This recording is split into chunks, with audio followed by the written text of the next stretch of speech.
하나님께서 저희들에게 주시는 말씀은 신약성경 마가복음 5장 1절에서 9절까지의 말씀입니다. 마가복음 5장은 신약성경 59면에 있습니다.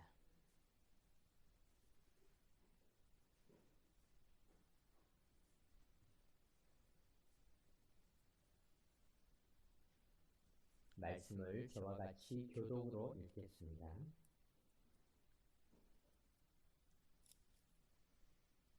예수께서 바다 건너편 거라사인의 지방에 이르러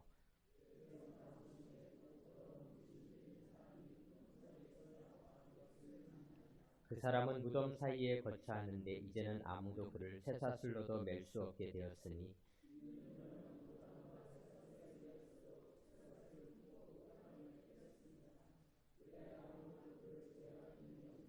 밤낮 무덤 사이에서나 산에서나 늘 소리 지르며 돌로 자기의 몸을 해치고 있었더라.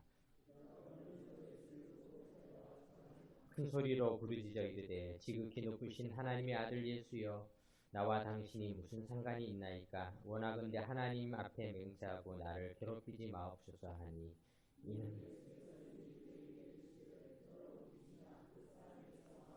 다 같이 읽겠습니다. 이에 물으시되 내 이름이 무엇이냐.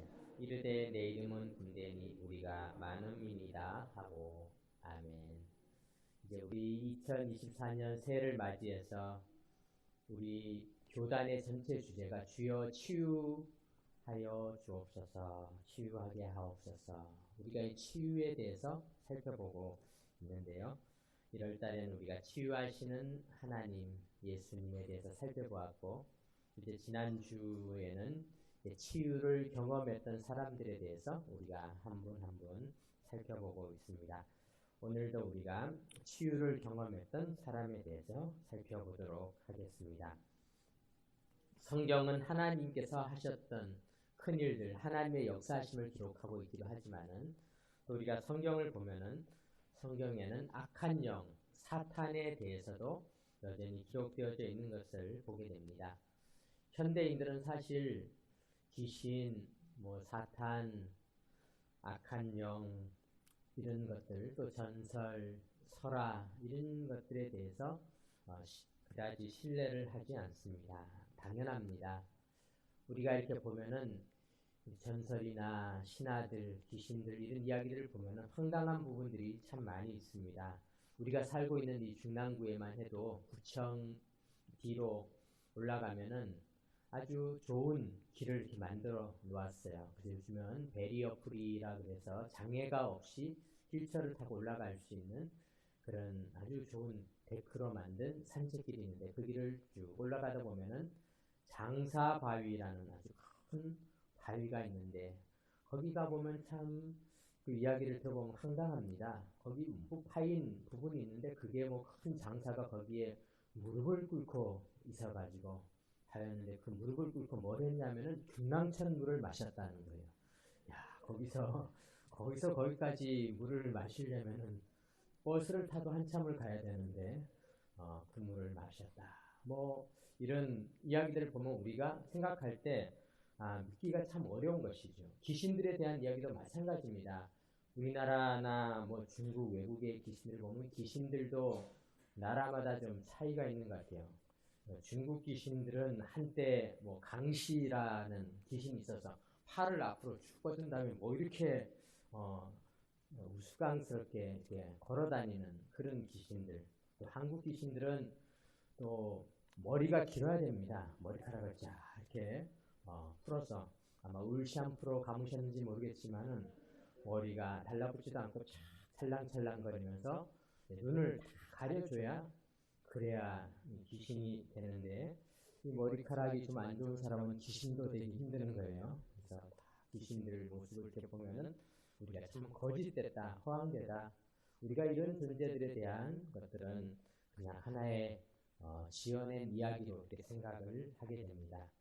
물론 우리는 이렇게 허황된 미신과 신화들을 멀리해야 됩니다. 성경에도 디모데전서 4장 7절에 보면은 소아시아 지역에도 그리스 로마 신화들이 많이 있어서 우리가 읽으셨던 분도 계시겠지만은 그리스나 로마의 신들을 보면은 참 여러 가지 꾸며낸 이야기들이 많이 있잖아요.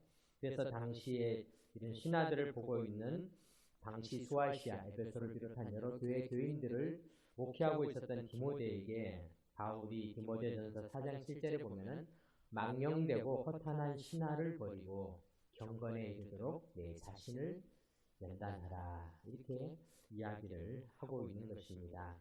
우리는 거짓된 것들을 버려야 되는 것이죠. 기독교는 거짓은 버리고 진리의 종교입니다. 진리가 너희를 자유케 하리라. 우리는 진리를 붙잡아야 하는데, 그런데 우리가 이 거짓을 버리다가 잊게 되는 것들이 있습니다. 그것은 뭐냐면 이런 모든 것들이 다 거짓이다 이렇게 치부하는 것은 맞지만은, 그러나 여전히 악한 영은 존재한다는 사실입니다. 사탄의 존재는 성경에도 분명하게 기록되어져 있는 것입니다. 우리가 지금 이렇게 평화롭게 예배를 드리고 있잖아요.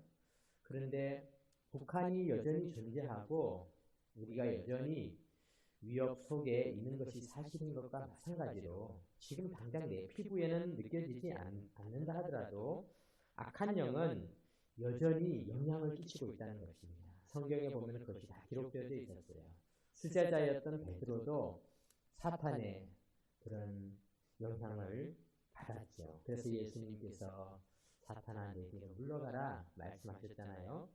의인이었던 동방에서 가장 의롭게 살았던 욥도 악한 영에 사탄의 영향을 받았습니다. 이스라엘의 초대 왕이었던 사울왕도 약한 영의 마수에 흔들리면서 왕권을 잃어버렸습니다. 예수님의 12제자 중 한 명이었던 가룟 사람 유다도 가룟 유다로 불리면서 그는 이 사탄의 지배하에 들어가서 예수님의 제자이었으면서도 예수님을 배반하고 온 이유로부터 정말 손가락질을 당하는 그런 비참한 인생을 걸어가게 되었던 것입니다.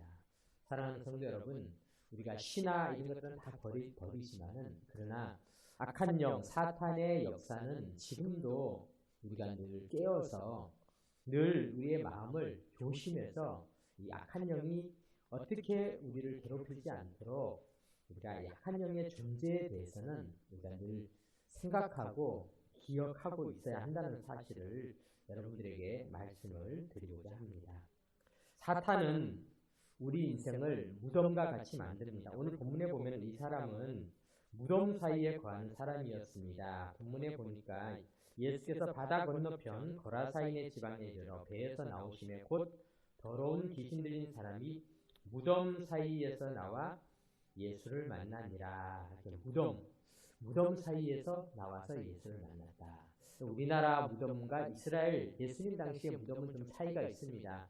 우리나라는 무덤 사이에 거한다라고 해서 꼭 그렇게 나쁘게만은 볼 수 없는 게, 우리 교회에서도 가까운 망우리에 가보면은 망우 역사문화공원이 있는데 가보면 얼마나 잘 해놨는지, 야 여기 참 살기 좋다 이런 느낌이 들 만큼 조경도 잘 해놓고, 또 우리나라는 이 무덤이 산에 있잖아요. 산에 이렇게 무덤들이 조성되어져 있는데, 저도 어렸을 때 저희 집 뒤에 큰 무덤이 있었어요.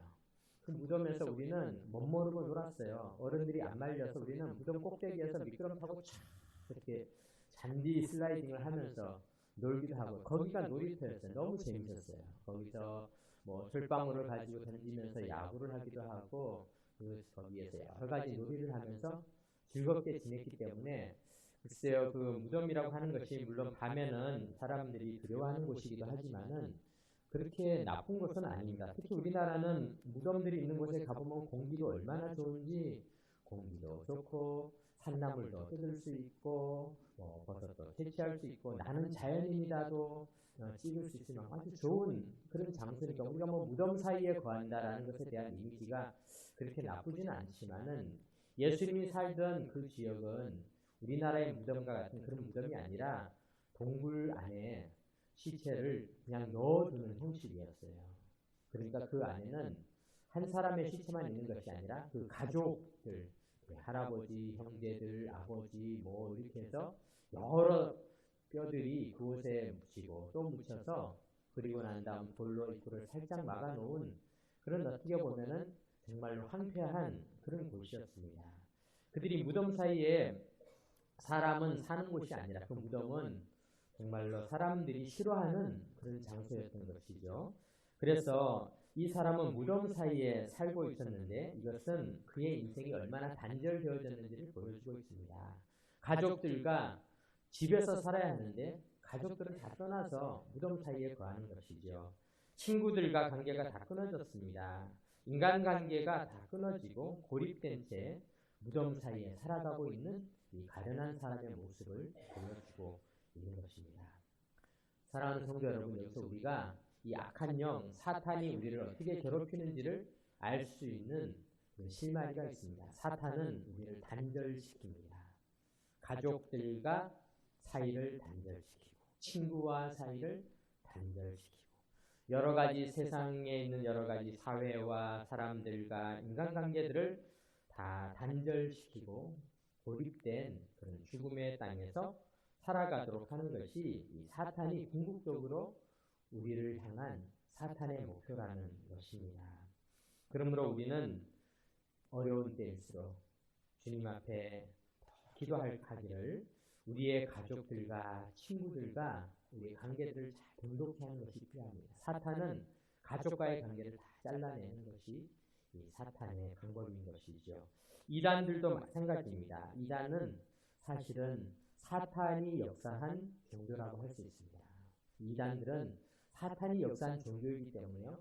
우리가 어떤 종교이든지 가족과의 관계를 다 잘라낸다라고 하면은 이것은 사탄이 역사했다 이렇게 봐도 틀린 말이 아닙니다. 우리가 뭐 이단들이 교리나 이런 기독교 교리들을 다 비교할 수 있을 만큼 공부도 해야 되겠지만은 그러나 그 중에 작은 틀 중 하나는 뭐냐면은 우리가 어느 단체든지 그런 그 종교든지 그곳이 가족들과 자꾸 거짓말을 하게 하고 가족들과 관계를 잘라내고 가족들을 외면하게 하고 그렇다면은 그것은 아무리 목적이 선해도 그것은 이단에 가깝다. 즉 악한 영에 의해서 사용되어지고 있는 종교다. 그렇게 봐도 무방한 것입니다. 골로새서 3장에 보면은 아내들아 남편에게 복종하라. 19절에 남편들아 아내를 사랑해라. 20절에 자녀들아 부모에게 순종해라. 21절에 아비들아 너희 자녀를 놀게 하지 말아라. 이렇게 성경은 끊임없이 남편들도 아내들도 자녀들도 부모들도 서로의 관계를 잘 해나가라. 이것이 기독교의 정신입니다. 이것이 하나님이 원하는 바입니다. 우리가 하나님께서 원하시는 것은 온 식구들이 서로 좋은 관계를 가지는 것입니다. 이런 좋은 관계들에 대해서 오히려 잘됐다 이참에 갈라서라. 오히려 잘됐다 부모 자식이 뭐 남남이지 뭐 별다를 게 있냐. 오히려 잘됐다 니네 아버지가 너를 다 이용해 먹는 거다. 이런 말을 자꾸 하게 된다면 이것은 하나님의 말씀이 아닌 것이죠. 하나님의 말씀은 그렇지가 않다는 것입니다. 사랑하는 성도 여러분, 우리가 사탄의 공격을 받지 않기 위해서 더욱더 우리 서로 식구들끼리 좋은 관계를 가지고 친구들과 좋은 관계를 가지고 직장에서 또 생활하는 사람들 한 명 한 명, 동료들, 또 함께 일터에 있는 사람들과도 좋은 관계를 가지도록 노력하시기 바랍니다. 그러면 하나님이 역사하십니다. 하나님께서 그 관계 가운데 복을 주십니다. 그런데 우리가 그 관계를 자꾸 잘라내고 단절하고 외면하고 돌아서게 된다면은 악한 영이 다가오게 된다. 우리가 악한 길로 빠지게 된다. 사탄의 공격의 대상이 된다는 사실을 기억하시기 바랍니다. 예수님께서는 요한복음 10장 10절에 이렇게 말씀하셨어요. 도둑이 오는 것은 도둑질하고 죽이고 멸망시키려는 것뿐이요. 내가 온 것은 양으로 생명을 얻게 하고 더 풍성히 얻게 하려는 것이다. 오늘 이 무덤에 거하는 사람은요. 자기 몸을 자기가 막 해치면서 자기 생명을 자기가 해야 하는 그런 사람이었습니다. 주님은 우리 하나님께서는 우리가 생명을 더 풍성하게 갖기를 원하고 계십니다. 생명을 주시는 분이십니다. 예수님은 사탄을 도둑이라고 칭했습니다. 도둑이 오는 것은 도둑질하고 죽이고 멸망시키려는 것뿐이다. 도둑의 비유를 하고 있는 것을 보게 됩니다. 우리나라에서도 뭐 여러 가지 도둑들이 많이 있지만은 해외에 나가면 도둑이 참 많은가 봐요. 우리가 인도네시아 단기 선교를 4월 말에 가려고 했더니 이제 선교사님께 우리가 주의해야 될 주의사항이 뭐가 있는지 여쭤봤더니 주의사항이 여러 가지가 있는데 그 중에 하나가 뭐냐면 우리는 왜 밥 먹을 때 음식 식당에 가서 예쁘게 그냥 음식을 딱 차려놓으면 한국 사람들은 제일 먼저 뭐 합니까? 옛날에는 기도했는데 요즘은 사진부터 찍더라고요. 사진을 이렇게 찍어가지고 올려야 되겠다. 사진을 이렇게 찍고 뭐 이렇게 했는데 그런데 선교사님이 그런 거 하지 말라는 거예요. 왜냐하면은 우리 한국 사람들이 스마트폰 이렇게 하면은 그 사람들은 눈이 돌아간다는 거예요. 저거 훔쳐가야지. 저거 훔쳐가야지. 그리고는 이제 노리고 있다는 거죠.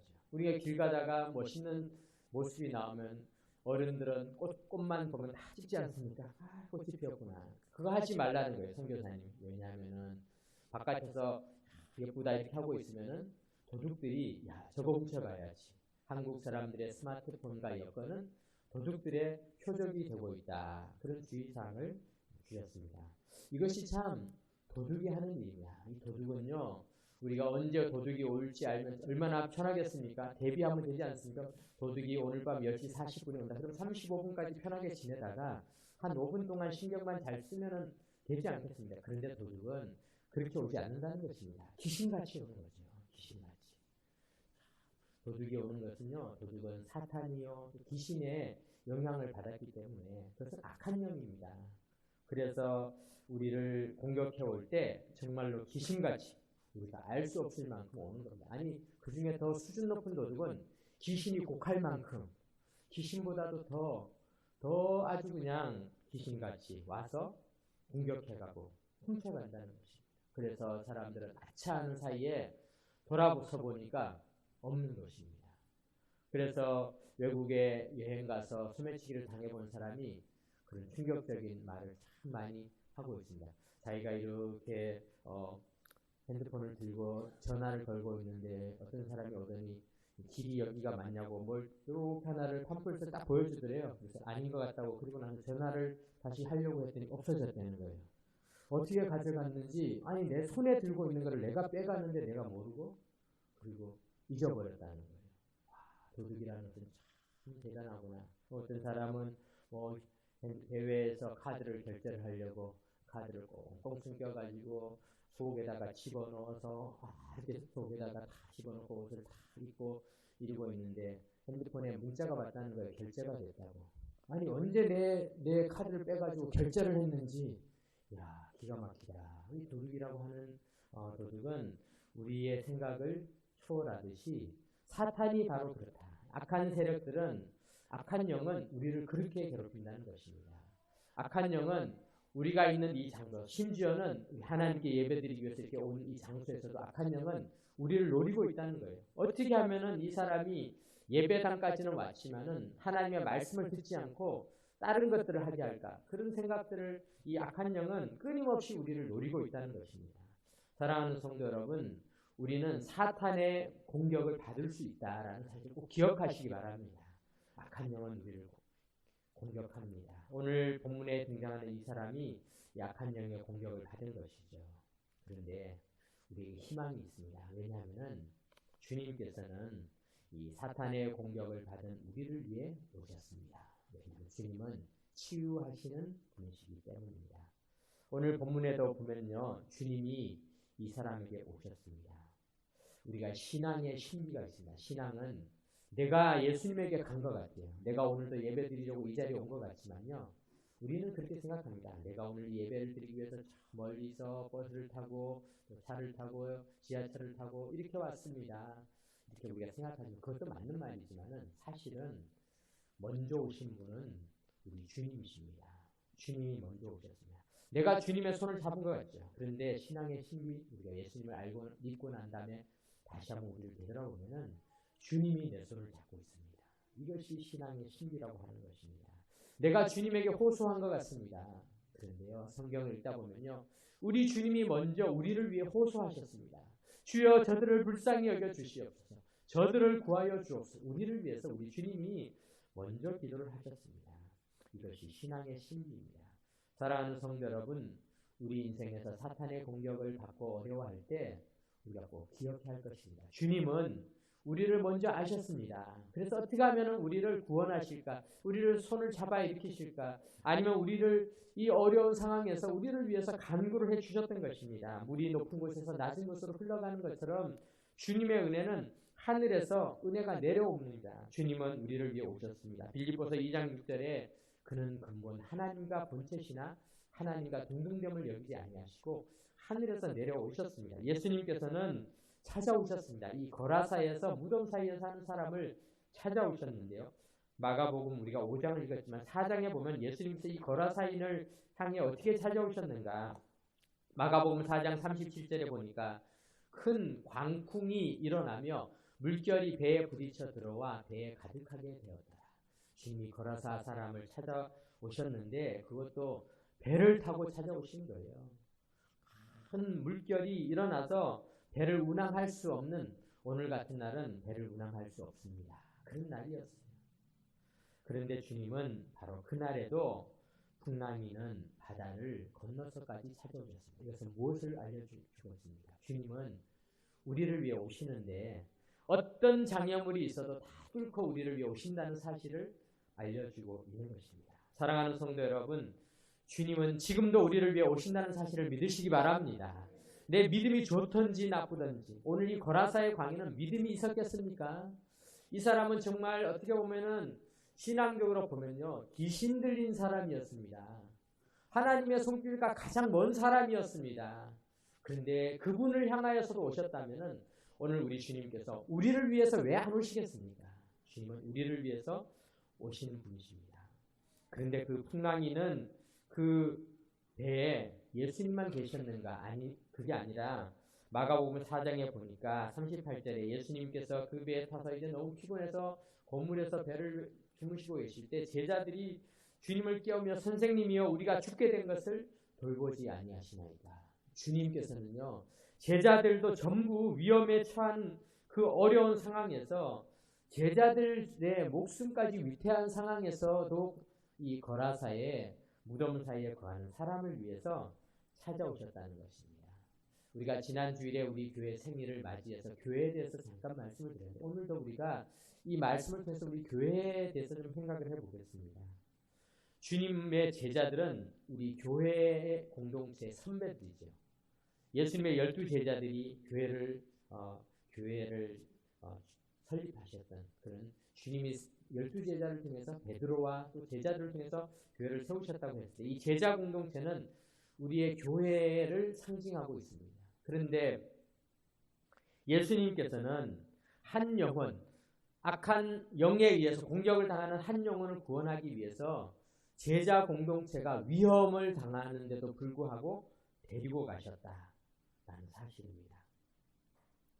하나님은 교회를 사랑하십니다. 우리도 사랑하신다. 그래서 우리를 찾아오십니다. 그런데요, 이사야 43장에 보면은 하나님의 사랑이 이렇게 등장하고 있습니다. 야곱아 너를 창조하신 여호와께서 지금 말씀하시느니라.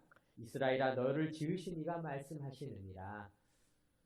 너는 두려워 말라. 내가 너를 구속하였고 내가 너를 지명하여 불렀나니 너는 내 것이라. 이스라엘과 우리 교회를 향하여 주셨던 말씀이죠.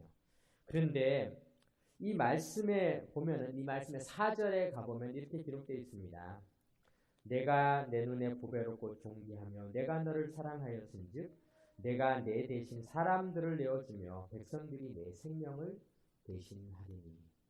이 구절을 보면서 처음에는 하나님의 그 사랑이 참 고마웠는데 약간 어떤 생각이 들었냐면은 아니 내 생명을 구해주시면 고마운데 나 때문에 남을 희생을 하셨다고 생각하니까 좀 이게 뭔가 마음이 불편한 겁니다. 왜 다른 사람들을 희생을 해서 나를 구해주셨을까? 그렇다면 그 다른 사람들은 얼마나 억울하고 속상할까? 그런데요, 제가 오늘 이 말씀을, 오늘 본문을 묵상하면서 다시 한번 생각해 보니까 여기서 말하는 주님이 대신 희생하게 하셨던 대상이 누구인가? 그것은 교회구나. 교회. 하나님은 교회가 예수님께서 어려운 일을 구원하기, 악한 영에게 고난당하는 일을 구원하러 가는 그 길에 교회가 함께 가게 하시는 것이에요. 그래서 교회가 위기를 당하는 것입니다. 제자들이 풍랑이는 바다에서 고통을 겪게 하심으로 말미암아서 어려움을 겪게 하셨던 것처럼 때로는 교회에 고통과 어려움을 주십니다. 교회의 역사를 보면요, 교회가 고통을 겪었던 시기가 참 많습니다. 풍랑을 맞았던 시기가 참 많이 있습니다. 예루살렘 교회가 풍랑을 많이 박해를 받았습니다. 그런데요, 교회가 출렁출렁 어려움을 겪으면은 그것은 위기이기도 하지만은 이것은 주님이 풍랑 있는 바다를 제자들과 같이 출렁출렁 가셔서 누군가를 구원하시기 위한 하나님의 역사가 반드시 일어났다는 사실입니다. 그러므로 어쩌면은 교회는 변화와 고난과 고통을 당하는 것이 하나님의 일을 하는 축복의 길임을 믿으시기 바랍니다. 교회는 그런 일을 당해왔어요. 예루살렘 교회도 그랬죠.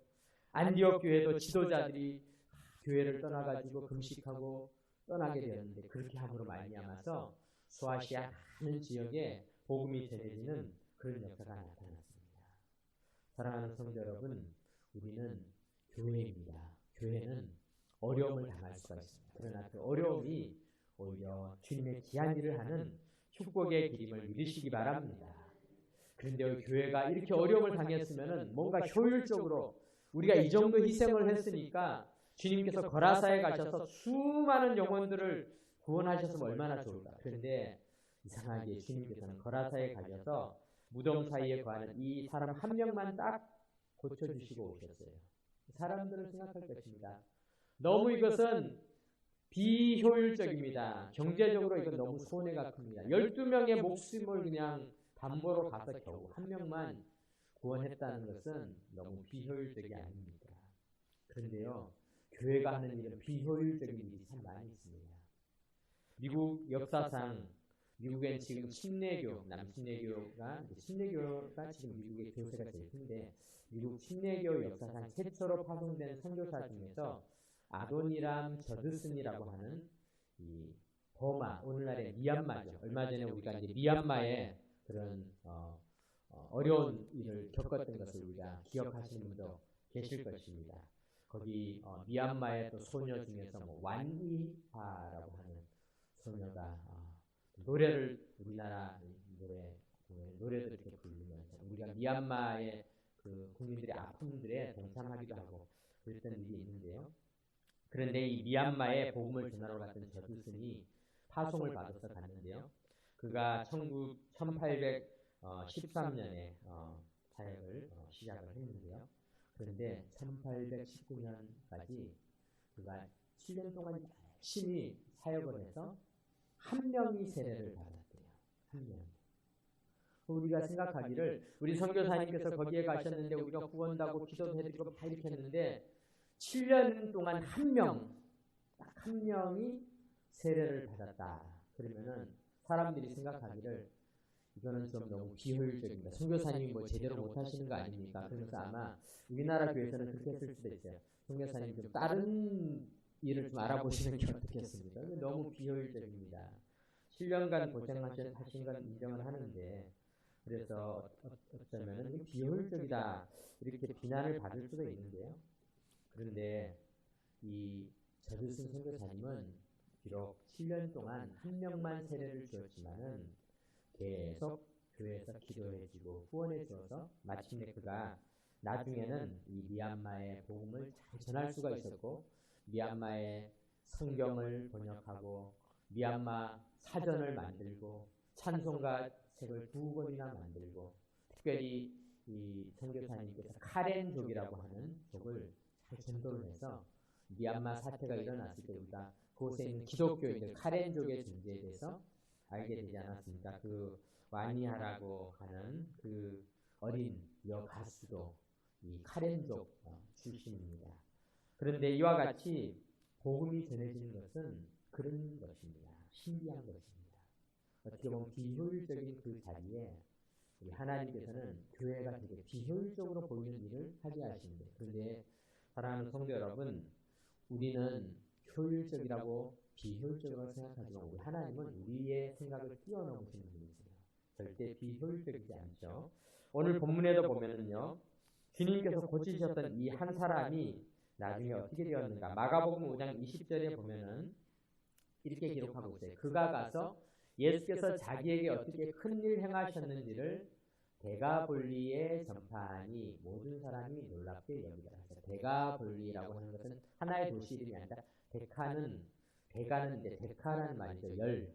10개라는 뜻이고 볼리는 폴리스, 10개의 도시에 복음을 전했다. 그래서 이 10개의 도시는 당시 주변에 있었던 거라사를 포함해서 스키토폴리스, 히포스, 가다라, 필라델피아, 캐피톨리아, 가나다, 라파나, 그리고 다메섹 같은 이런 여러 도시들, 10개의 도시들의 복음을 전했다. 그래서 나중에 사도 바울이 다메섹에 그리스도인들이 너무 많아서 거기에 박해를 하러 가잖아요.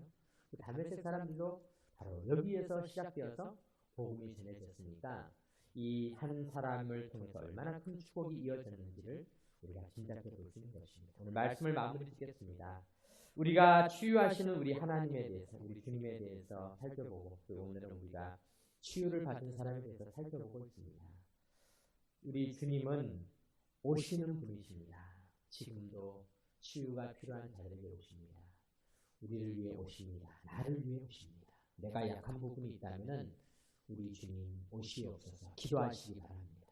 근데 내가 기도하기 이전에 주님은 나를 먼저 아시고 나에게 오셔서 치유하여 주시는 분이십니다. 사람들은 병이 걸리면 병원에 가려고 애를 쓰고, 요즘은 우리나라에서 병원 가는 것도 쉬운 일이 아니에요. 병원 예약해 보려고 그러면 8개월 후에 가능합니다. 4개월 후에 가능합니다. 참 어렵습니다. 그런데 우리 주님은 우리가 찾아가기 전에 찾아와서 치유해 주시는 분이심을 믿으시기 바랍니다.